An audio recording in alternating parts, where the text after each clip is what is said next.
சோனா குருவி தன்னோட வீட்டுக்கு முன்னால மாமரம், மாதுளை மரம், ஆப்பிள் மரம் இப்படி 3 வகையான பழமரங்களை வளர்த்து வந்தது.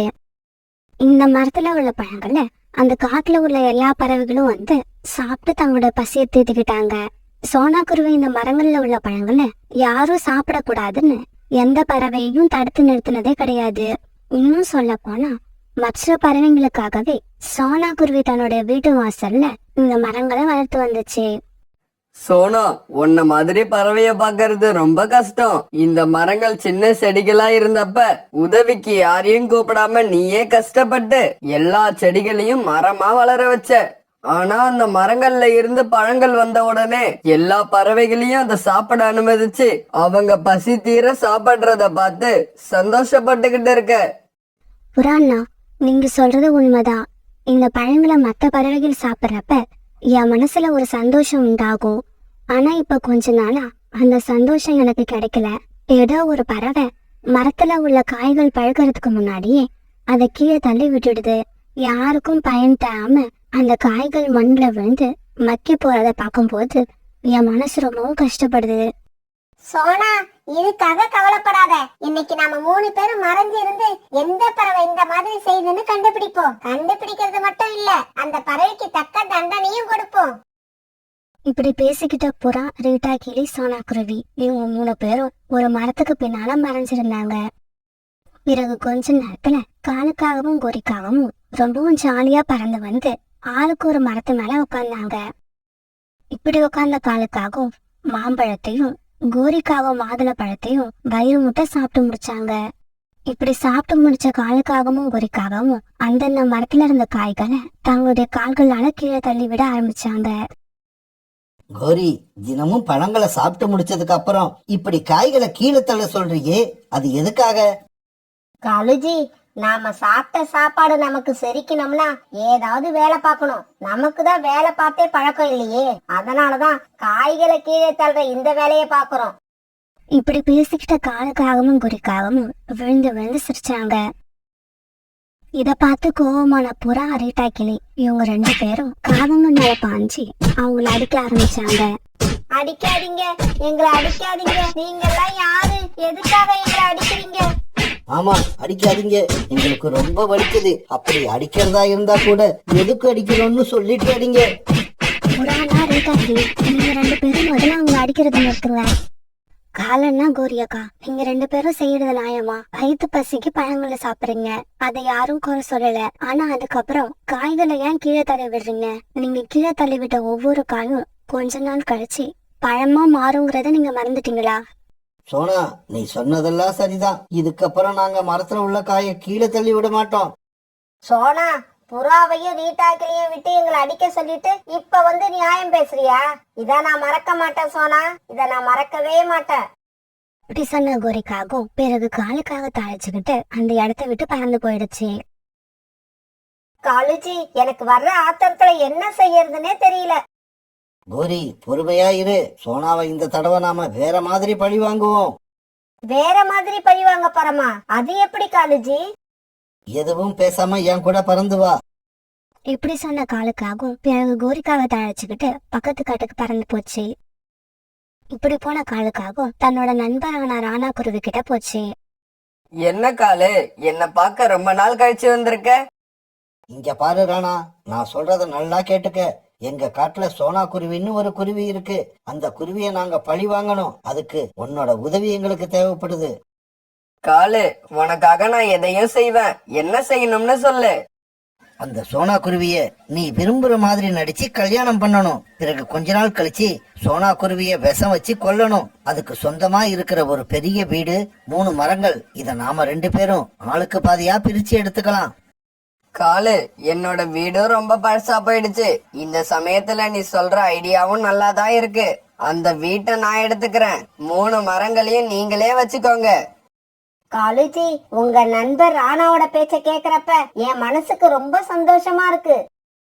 பிறகு காலுக்காகவும் கோரிக்காகவும் ராணா குருவி இவங்க 3 பேரும் சோனா குருவியோட வீட்டை நோக்கி பறக்க ஆரம்பிச்சாங்க. ராணா, அதோ பார், அங்க இருக்கிறது தான் சோனா குருவியோட வீடு.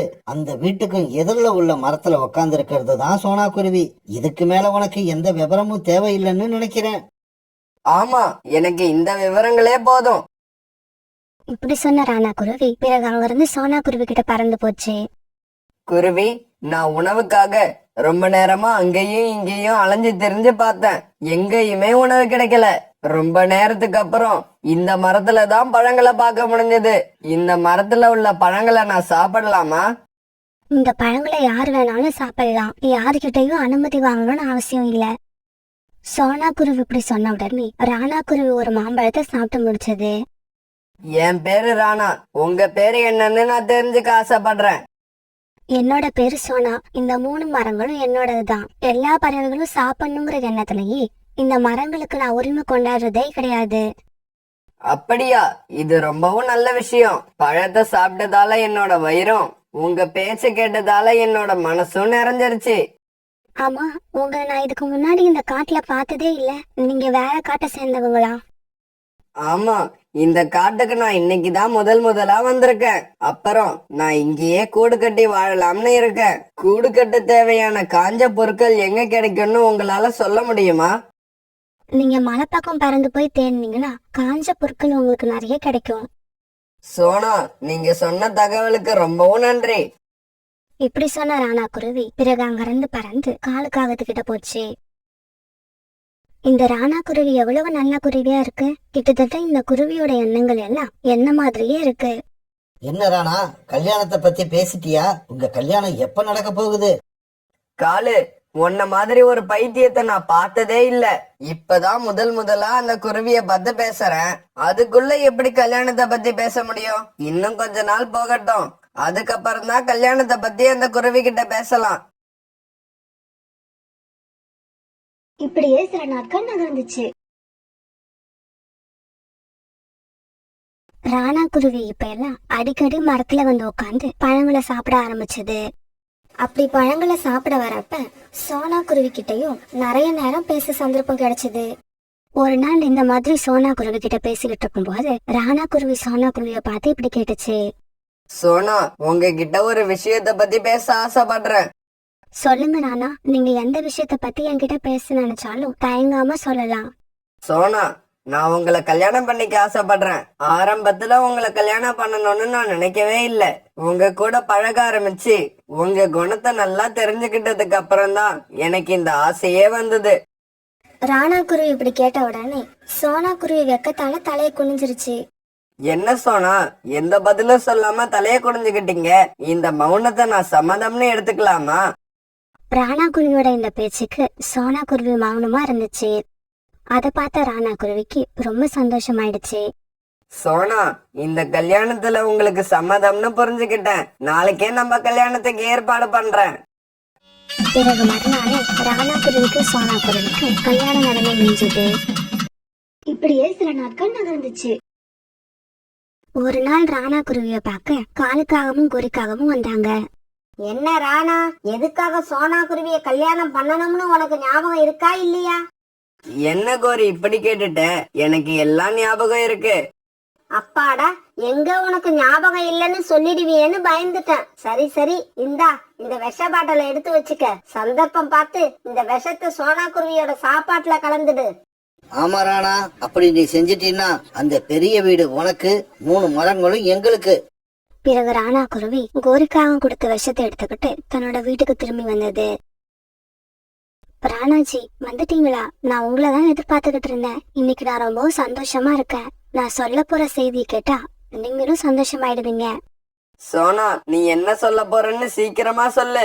என்னால ஆர்வத்தை அடக்க முடியல. ராணாஜி, நான் பருந்து டாக்டரை இப்பதான் பார்த்துட்டு வரேன். அவங்க நான் மாசமா இருக்கிறத கன்ஃபார்ம் பண்ணிட்டாங்க. இன்னும் கொஞ்ச நாட்கள்ல நான் முட்டையிட போறேன். நம்மளோட வாழ்க்கையில இதுவரைக்கும் இருந்த சந்தோஷத்தை விட இதுக்கப்புறம் அதிக சந்தோஷம் வரப்போகுது. இப்படி சொல்லிட்டு சோனா குருவி தன்னுடைய கணவரோட நெஞ்சில சாஞ்சுகிச்சு. அதே சமயம் சோனா குருவியோட மரண செய்தியை கேட்கறதுக்காக காலுக்காகவும் குறிக்காகவும் சோனா குருவி வீட்டு வாசல்லையே காத்திருந்தாங்க. இல்ல, சோனாவை என்னால கொல்ல முடியாது. சோனா என்னோட மனைவி. அதுவும் இல்லாம சோனா இப்ப மாசமா வேற இருக்கு.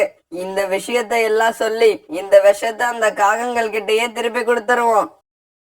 இப்படி நினைச்சு விஷத்தை எடுத்துக்கிட்டு கிளம்புன ராணா குருவி தன்னோட வீட்டு வாசல்லையே காகங்களை பாத்துருச்சு. என்ன ராணா, என்னாச்சு? சோனா குருவி இறந்துருச்சா? அந்த செய்திய சொல்லதான் இவ்வளவு அவசரமா வந்தியா? இல்ல, சோனாவை என்னால கொல்ல முடியாது. இந்த விஷயத்த சொல்லிட்டு இந்த விஷத்தை உங்ககிட்ட திருப்பி கொடுக்கலாம்னு தான் வந்தேன். சோனா என்னோட மனைவி. அதுவும் இல்லாம சோனா இப்ப மாசமா வேற இருக்கு. ராணா, நல்லா ஞாபகப்படுத்தி பாரு. நீ கல்யாணம் பண்ணனது ஒரு நாடகத்துக்கு தான். நமக்கு தேவை சோனா குருவியோட வீடும் அந்த 3 மரங்களுமே தவிர சோனா குருவியோட உயிர் கிடையாது. காலு, கோரி, நீங்க 2 பேரும் சொல்றது உண்மைதான். நான் சோனா குருவிய கல்யாணம் பண்ணும் போது அந்த எண்ணத்துல தான் இருந்தேன். ஆனா இப்ப அந்த எண்ணம் இல்ல. ஏன்னா சோனா குருவி காட்டின உண்மையான அன்பு என்னோட குணத்தை மாத்திருச்சு. நானும் சோனா குருவி மேல உண்மையான அன்பு செலுத்த ஆரம்பிச்சிட்டேன். ராணா, நீ ரொம்பவும் அழகா பேசுற. உன்னை இப்படியே விட்டா குழந்தை குட்டின்னு பெத்துக்கிட்டு சோனா குருவியோட நீ சந்தோஷமா இருப்ப. ஆனா அத பாத்துக்கிட்டு எங்களால சந்தோஷமா இருக்க முடியாது. இங்க பாரு, நாங்க சொன்னபடி நீ சோனா குருவிய விஷம் வச்சு கொல்லலன்னா நீ யாரு? உன்னோட யோகிதை என்ன? நீ எதுக்காக சோனா குருவிய கல்யாணம் பண்ணன? இப்படி எல்லா விஷயத்தையும் சோனா குருவிட்ட சொல்ல வேண்டி வரும். ராணா, கோரி சொல்றது 100க்கு 100 உண்மை. இந்த உண்மையை எல்லாம் சோனா குருவி கிட்ட நாங்க சொல்லிட்டா சோனா குருவியே உன்னை அடிச்சு வீட்டை விட்டு வெளியில விரட்டிடும். சரி, இன்னும் கொஞ்ச நாள் பொறுத்துக்கோங்க. சோனா குருவி முட்டையிடட்டும். அதுக்கப்புறம் நானே விஷத்தை வச்சு சோனா குருவிய கொண்டுறேன். ராணா, இப்பதான் புத்திசாலித்தனமா பேசுற. எங்களை ஏமாத்தணும்னு நீ நினைக்காத. சோனா குருவி என்னைக்கு முட்டையிடுதோ அன்னைக்கே சோனா குருவியோட உயிரும் போகணும். இப்படி சொல்லிட்டு கோரிக்காகவும் காலுக்காகவும் அங்கிருந்து பறந்து போனாங்க. இப்படியே சில நாட்கள் நகர்ந்துச்சு. சோனா குருவியும் ஒரு நாள் ஒரு அழகான முட்டை இட்டது. ராணாஜி, அந்த முட்டை எவ்வளவு அழகா இருக்கு பாருங்க. நம்ம முட்டை மாதிரியே அதுல இருக்கிற குழந்தையும் ரொம்ப அழகா இருக்கும்னு நினைக்கிறேன். ஆமா சோனா, முட்டையில இருந்து வெளிவர குழந்தை பெண் குழந்தையா இருந்தா அது ஒன்ன மாதிரியே அழகா இருக்கும். ராணாஜி, ஆண் குழந்தை பிறந்தா அது உங்களை மாதிரியே அழகா இருக்கும். இப்படி பேசிக்கிட்ட ராணா குருவியும் சோனா குருவியும் ரொம்ப சந்தோஷமா இருந்தாங்க. அந்த சமயத்துல காவங்கள் சொல்லிட்டு போன விஷயம் ராணா குருவிக்கு ஞாபகம் வந்ததால அதோட சந்தோஷம் எல்லாம் பறந்து போய் கண்ணுல கண்ணீர் வர ஆரம்பிச்சது. இவ்வளவு அன்பான, அழகான, புத்திசாலித்தனமான மனைவியை என்னால எப்படி கொள்ள முடியும்? அதுக்கும் பதிலா அந்த விஷத்தை குடிச்சிட்டு பேசாம நாமளே செத்து போயிடலாம். இப்படி என்ன செய்யறதுன்னு தெரியாம ரொம்ப நேரம் குழப்பிக்கிட்டு இருந்த ராணா குருவி கடைசியா ஒரு முடிவுக்கு வந்துருச்சு. எது நடந்தாலும் நடக்கட்டும், நாம சோனா குருவி கிட்ட நடந்த உண்மை எல்லாத்தையும் சொல்லிடுவோம். அதுக்கு சோனா குருவி எந்த தண்டனை கொடுத்தாலும் அத மனசார ஏத்துப்போம். ராணாஜி, ஏன் உங்க முகம் ஒரு மாதிரி இருக்கு? கண்ணுல இருந்து கண்ணீர் வருது. சோனா குருவி இப்படி கேட்ட உடனே ராணா குருவி ஆரம்பத்துல இருந்து நடந்த எல்லா விஷயங்களையும் சோனா குருவி கிட்ட தெளிவா எடுத்து சொல்லுச்சு. சோனா, நடந்தது எல்லாத்தையும் உன்கிட்ட சொல்லிட்டேன்.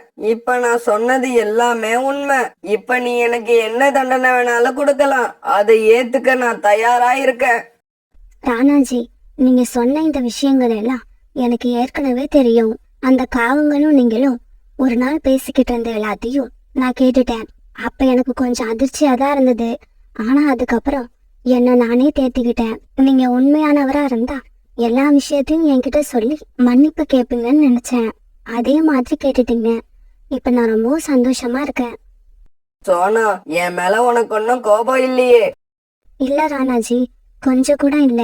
நீங்க என் மேல உண்மையிலேயே அன்பு வச்சிருக்காது நினைச்சு நான் இப்ப ரொம்ப மகிழ்ச்சியா தான் இருக்கேன். ராணா, இப்ப இந்த விஷ பாட்டில என்ன பண்ண போறீங்க? நாம 2 பேரும் ஒன்னா சேர்ந்து போய் இந்த விஷ பாட்டில அந்த காகங்கள் மூஞ்சில தூக்கி எறிஞ்சிட்டு வருவோம். பிறகு விஷ பாட்டில எடுத்துக்கிட்டு ராணா குருவியும் சோனம் குருவியும் காகங்கள் வீட்டுக்கு பறந்து போனாங்க. காலன்னா கோரியக்கா, ராணாஜி யாரு, அவர் எதுக்காக என்ன கல்யாணம் பண்ணிக்கிட்டாரு, இப்படி எல்லா விஷயமும் எனக்கு தெரியும். அதனால இதுக்கப்புறம் நீங்க எதை சொல்லியும் ராணாஜிய மிரட்ட முடியாது. அதனால இந்த விஷம் இதுக்கப்புறமும் என்கிட்ட இருக்கிறது வேஸ்ட்னு நினைக்கிறேன். இந்தாங்க, இந்த விஷ பாட்டில நீங்களே வச்சுக்கோங்க. இப்படி சொன்ன ராணா குருவி விஷ பாட்டில காவங்கள் கிட்ட கொடுத்தது. ராணா குருவியும் சோனா குருவியும் ஒன்னா வந்திருக்கத பார்த்த காலுக்காகவும் கோரிக்காகவும் ரொம்ப அதிர்ச்சி ஆயிட்டாங்க. கோரியக்கா, இது வரைக்கும் வாழ்க்கையில நான் தனியா இருந்தேன். எனக்குன்னு சொந்தமா யாரும் இல்ல. தெரிஞ்சோ தெரியாமலையோ நீங்களும் கால் அண்ணனும் சேர்ந்து எனக்கு ஒரு நல்ல சொந்தத்தை உண்டாக்கி கொடுத்துட்டீங்க. அதுக்கு ரொம்ப ரொம்ப நன்றி. இப்படி சொல்லிட்டு சோனா குருவியும் ராணா குருவியும் அங்கிருந்து பறந்து போயிட்டாங்க. கோரி, எனக்கு என்னவோ நாம 2 பேரும் கல்யாண புறாக்கரா மாறினா நிறைய சம்பாதிக்க முடியும்னு தோணுது. நீ என்ன நினைக்கிற?